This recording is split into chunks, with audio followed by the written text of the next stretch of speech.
Sri P. Chidambaram. Sir, 10 minutes. Thank you, sir. More than enough.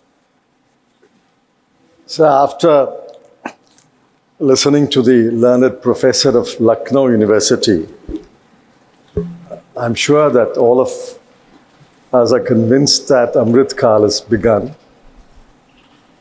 And by going the number of times he was applauded by the treasury benches, I think he should be in line for a ministership now. I wish him well. If all is well in the world and God is in his heaven and India is growing at the fastest rate in the world, why is the impact of that growth not felt on the ground? This is the question which my friend Derek asked, and I try to supplement that in the few minutes I have. We are a large economy.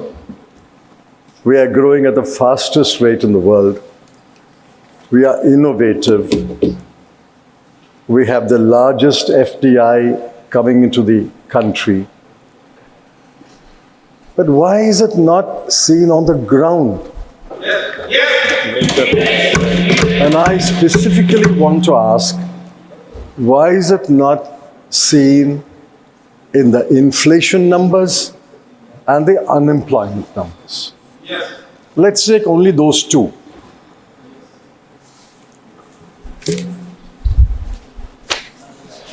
Now, what are the unemployment numbers? And I'm going by official numbers. The government doesn't like the CMIE numbers, so we'll avoid the CMIE numbers. Mercifully, the BJP no longer talks about 2 crore jobs being created every year. Thank you for small mercies that you're not making these tall claims. That's one of the election Jumlas. I didn't know the word Jumla unless I heard it first from the Honorable Home Minister. Now let's focus on a few numbers. This is official numbers of the Periodic Labour Survey. The worker population rate in this country is 46%, which means the number of workers to the population is 46. It's quite low, but let's take it as acceptable given the various circumstances of the country. Of the worker population, that is 46% of the total population, male worker population is 69%, but the female is only 22%. Of the worker population, less than 50% actually work. So if you apply 50% on 46%, effectively it means only that 23% of the people work. This has more or less been constant in the last 9.5 years of the BJP government. Now, why, I ask, if we have such scintillating growth, why is this numbers not improving? Now, my learned friend Derek O'Brien gave the numbers. In the age group 15 to 24, the unemployment rate is 23.22. Among graduates under the age of 25, the unemployment rate is 42%. Graduates between the year 25 to 29, it is still 23%. Graduates between the years of 30 to 34, it is close to 10%. It's 9.8%. A graduate in this country, and I spoke at a college, I said, I'm not frightening you, but you will graduate here But unfortunately, 1 out of 4 will be unemployed. And even until the age of 35, 1 out of 10 will be unemployed. Why is this spirited growth, scintillating growth, not turning into jobs? That's the first question I have.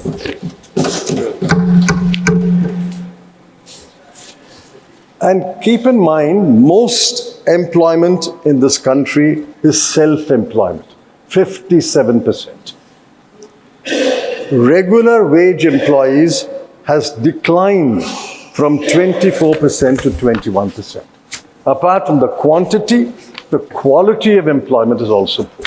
So I want the government to answer, why is this 10-year splendid period not reflecting in employment figures? The second one is about price rise. And on price rise, yes, inflation has come down in the last couple of months. I'm not disputing that. But please remember that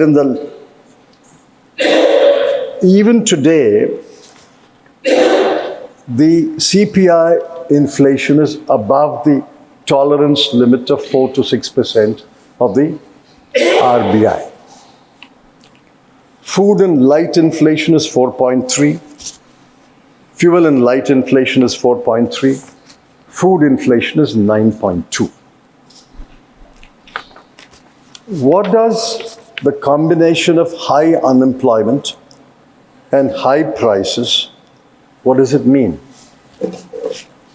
It means that, and I think Derek hinted at that, it means that there is a cut, the impact will be felt in the cut in domestic consumption, cut in household consumption.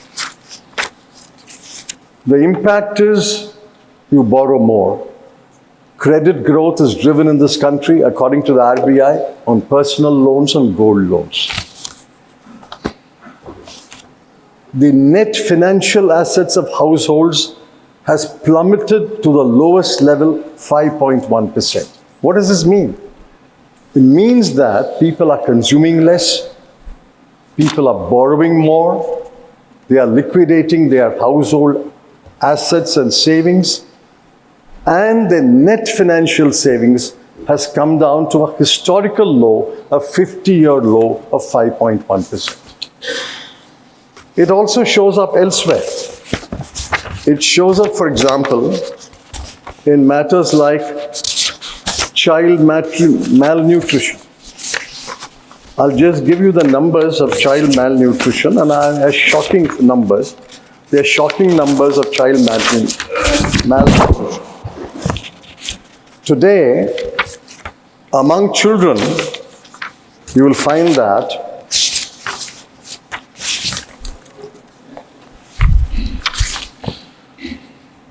16.3% of children are undernourished, 19.3% of children are wasted, 35.5% of children are stunted.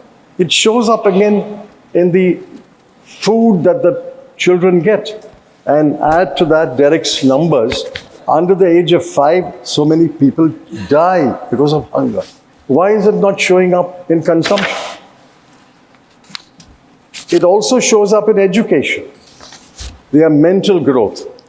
Today, in a class 8, only 70% of the children can read a class 2 text. And only 45% of children can do basic arithmetic.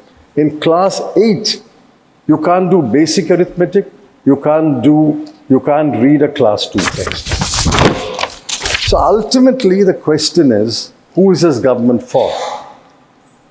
Is it for the poor, or is its policy so skewed that it is favor of the rich? The numbers are undisputed.